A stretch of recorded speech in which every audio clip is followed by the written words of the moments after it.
మనం ఒక diet maintain చేయాలంటే ఫస్ట్ టైమింగ్స్ ఎంత ఇంపార్టెంట్. సో, ఒక్కొక్కరి షెడ్యూల్ ఒక్కొక్కలాగా ఉంటుంది కదండీ!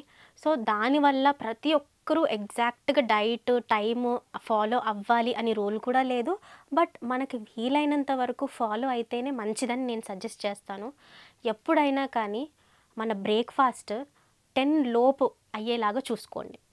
8:00, 9:00 ఆర్ 10:00 ఒక బ్రేక్‌ఫాస్ట్ అనేది 10 లోపు క్లోజ్ అయ్యేలాగా చూసుకోండి. 10 తర్వాత 11కి, 12కి చేస్తే దాన్ని మనం బ్రేక్‌ఫాస్ట్ కింద కన్సిడర్ చేయము. It can be considered as directly brunch. So, lunch కూడా 12 నుంచి ఒక 2 మధ్యలోనే ప్రిఫర్ చేయడానికి ట్రై చేయండి.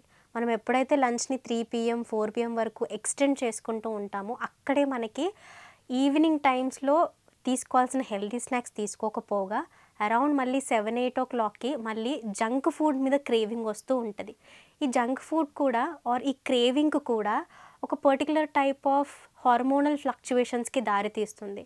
మనకి కొన్ని డెఫిషియన్స్‌కి దారితీస్తుంది. ఎందుకంటే మేజర్ మీల్స్‌లోనే బ్రేక్‌ఫాస్ట్ అయినా, లంచ్ అయినా, డిన్నర్ అయినా ఈ మేజర్ మీల్స్‌లోనే మనకి అన్ని రకాల న్యూట్రిషన్, అన్ని రకాల న్యూట్రియన్స్ అనేవి ఆ ప్లేట్‌లో యాడ్ అవ్వాలి, అవుతాయి. ఎప్పుడైతే వాటిని మనము మిస్ మ్యాచింగ్‌గా తీసుకుంటూ ఉంటామో, రాంగ్ టైమింగ్స్‌లో తీసుకుంటూ ఉంటామో, ఒకవేళ అందులో ఆ న్యూట్రిషన్ ఉన్నా కూడా మనకి అబ్సార్బ్ చేసుకునేటువంటి కెపాసిటీ ఉండదు. ఒక్కొక్క దానికి ఒక్కొక్క టైమ్ లిమిట్ అంటూ ఉంటుంది.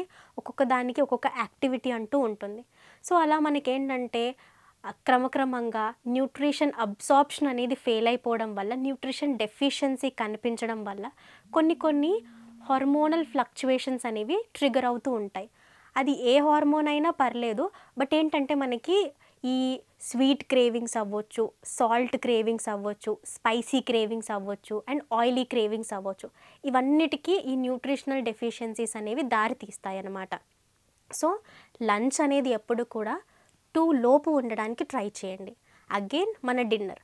సో, డిన్నర్ కూడా అరౌండ్ 7:00, 8:00, 9:00 లోపు క్లోజ్ చేసుకోవడానికి మాక్సిమం ప్రయత్నించండి. సో, మనకి ఈ బ్రేక్‌ఫాస్ట్, లంచ్, డిన్నర్ ఈ టైమింగ్స్ మీరు పాటిస్తే గనక మాక్సిమం మీరు అట్‌లీస్ట్ అటెంప్ట్ చేస్తే గనక మనకి ఇంప్రూవ్‌మెంట్స్ అనేవి ఆటోమేటిక్‌గా చిన్న వేలో మనకు కనిపిస్తూ ఉంటాయి. అదేంటంటే మనకి ప్రాపర్ స్లీప్ క్వాలిటీ ఇంప్రూవ్ అవ్వడము, మార్నింగ్ కొంచెం లేచినప్పుడు వి మైట్ ఫీల్ కొంచెం ఎనర్జిటిక్‌గా ఫీల్ అవ్వడము, ఇవన్నీ మనకి నాన్ స్కేలబుల్ పారామీటర్స్ అంటారు. అంటే వీటిని మనం మెజర్ చేయలేము. ఇట్లా వెయిట్ చెక్ చేసుకుంటున్నట్టో, లేకపోతే ఇంచ్ చెక్ చేసుకుంటున్నట్టో వీటిని చెక్ చేసుకోలేకపోవచ్చు. But we can feel it. So, మనం ఎంత ఎనర్జిటిక్‌గా ఉంటున్నాము, ఈవినింగ్ అయ్యేసరికి మనం తొందరగా అలసిపోతున్నామా లేదా? సో, ఇలా చిన్న టైమింగ్స్ అనేవి మనం కొంచెం ప్రయారిటరైజ్ చేసుకుంటే ఖచ్చితంగా ఈ నాన్ స్కేలబుల్ పారామీటర్స్‌లో ఇంప్రూవ్‌మెంట్ అనేది కనిపిస్తుంది. అగైన్ ఇది అందరికీ సూట్ అవ్వకపోవచ్చు. బట్ ఎవరికైతే సూట్ అవ్వట్లేదో, ఎవరికైతే వాళ్ళ వర్క్ షెడ్యూల్ వల్ల, బిజీ షెడ్యూల్ వల్ల మనకి కొంచెం టైం అనేది మిస్ మ్యాచ్ అయిపోతూ ఉందో, వాళ్ళు అట్‌లీస్ట్ లేట్‌గా తీసుకున్నా సరే ఒక హెల్తీ ఆప్షన్‌ని చూస్ చేసుకోవడానికి ట్రై చేయండి. Because end of the day మీరు టైంకి ఫుడ్ తీసుకోవట్లేదు అంటే ఇట్ లీడ్స్ టు క్రేవింగ్. ఆ క్రేవింగ్ వల్ల మీకు ఏదైతే అవైలబుల్‌గా ఉంటుందో మీ సరౌండింగ్స్‌లో అస్తమానం కాఫీ తీసుకోవడం అవ్వచ్చు, లేదా ఒక సమోసా ఫ్రమ్ క్యాంటీన్, ఏదైనా కానీ మీకేంటంటే ఈ సో కాల్డ్ క్రేవింగ్స్ అనేవి రాంగ్ ఫుడ్స్‌కే క్రేవ్ చేస్తాయన్నమాట. సో, అలా కాకుండా ఒక ప్యాక్డ్ శాండ్విచ్, లేకపోతే ఒక రోల్స్, ఎగ్ రోల్స్, మనం ఇంట్లో నుంచి చేసుకున్నటువంటి హెల్తీ మీల్స్ ఏవైనా కానీ, హెల్తీ స్నాక్స్ ఏవైనా కానీ మీరు హ్యాండీగా పెట్టుకుంటే గనక మనకవి చాలా వరకు హెల్ప్ అవుతాయి.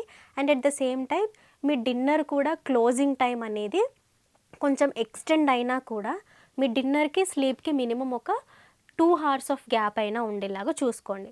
తిన్న వెంటనే పడుకోకుండా మినిమమ్ ఒక 15 మినిట్స్ ఆఫ్ వాక్ అయినా మీ లేట్ డిన్నర్ తర్వాత చేయడానికి ట్రై చేయండి. అట్‌లీస్ట్ దీనివల్ల రిస్క్ ఫ్యాక్టర్స్‌ని మనం తగ్గించుకోవచ్చు.